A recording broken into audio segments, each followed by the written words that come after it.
Since you love horror, even though I know you want to do other films and you've done drama in the past, I think I read something where you put that horror doesn't have to be gruesome to be good and to effectively scare the audience. Can you touch on that? Yeah, and I say this with respect to everyone because everyone enjoys something different.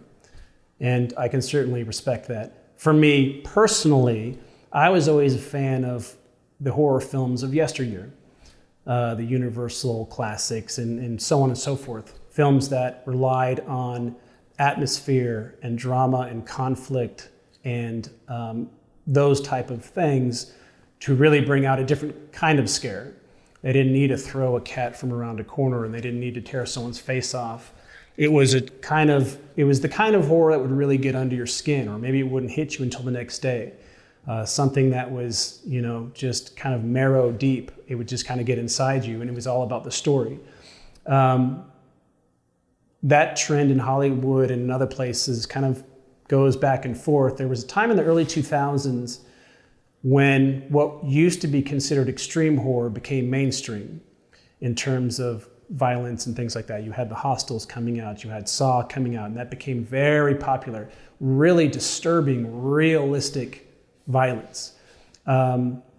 Again, to each their own. If that's your thing, no problem, but it wasn't for me.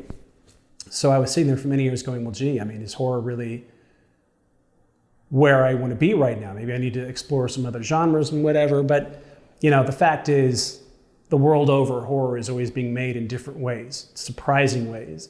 And right when I was at my low point of maybe I should start making some dramas, I'll just take a break from horror for a bit, I saw a movie called Let the Right One In, which you may have heard of, out of Sweden. And I went, bah, my kind of horror is still around. It was just a beautiful horror film and a strong drama and just a really interesting movie that, although it did have violence, it wasn't dependent upon it.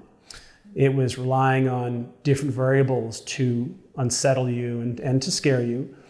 And so I realized I'm going to be okay. There's still films out there that are being made that I like and lets me know that I should stick into this genre and just keep making my own thing. But wrapping around your original question, I certainly don't think you need gore or extreme language or extreme what have yous to make a great horror picture. I think there's a lot of different ways to do it, and you should do it however you enjoy it the most, and there's going to be an audience for it. I'm trying to think. Even The Exorcist, it has some horror, gore, and I'm not even talking about the part where she throws up, but if you take that, and that was so scary to me back in the day. Deeply because disturbing. It was the music and the mystery Sure. and just this sort of just unknown, and then you take what's today and they need to have so many kills per whatever minute to keep the audience. Yeah.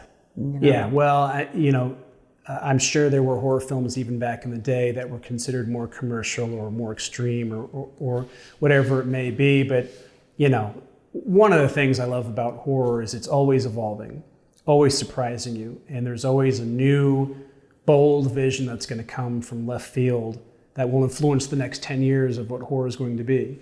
At one point, it was extreme violence. At one point, what became to be known as torture porn.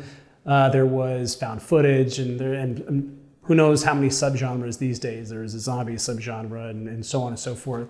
It's always evolving, and in that sense, there's always an opportunity for you to be the guy that comes up with something new and really exciting that will surprise the world. And just when you think, God, what other stories are there to tell? We've told every story that one can possibly tell. You'll go and you'll see a film and you're just like, wow, why didn't I think of that? Something simplistic and genius all at the same time. Something scary in a new way. Something that takes a genre and turns it on its head. I don't know. It's a great genre, and I'm up and excited to see what the next filmmaker is going to bring us. Even with Hereditary, there were definitely several scenes that were like, okay, I can't see this, but the main crux of it was this family story, and within that was there was a lot of fear around certain things, and I thought that they did that effectively. I was on the edge of my seat. Yes, there were parts where I just didn't want to see them, but for the most part, I was actually incredibly impressed. Yeah, I have a lot of admiration for those type of filmmakers who are able to tell a story that wasn't designed to be super marketable or to hit all the bullet points, because, you know, I'm always trying to make a living, trying to get more projects up and running. And one of the challenges I'll often run into is, this is really cool. This is a great concept that you've come up with, but I don't know how to sell it. If you want to get something done with us, come back to us with something that hits all the marketing keynotes. Give us something that hits all the beats that everyone's seen before. And you're like, well, you know, I do want to get a movie made, and I'd love to, you know, do business, but it makes it challenging, I guess, to make something that's different and unique and doesn't follow all the rules or makes up some of its own rules. But where there's a will, there's a way. So when you find movies like that, Someone Got Made, or The Babadook, or any one of another, The Witch is another one, just movies where you're like, they're almost the antithesis of what one would usually consider a marketable genre picture, because they're so different and they're so kind of slow burns and just kind of doing it their own way. You know, I would love to do a project like that. So whenever I see someone do it, it's very exciting for me, and I commend them a lot for it, because that's something that I aspire to do as well in the years ahead.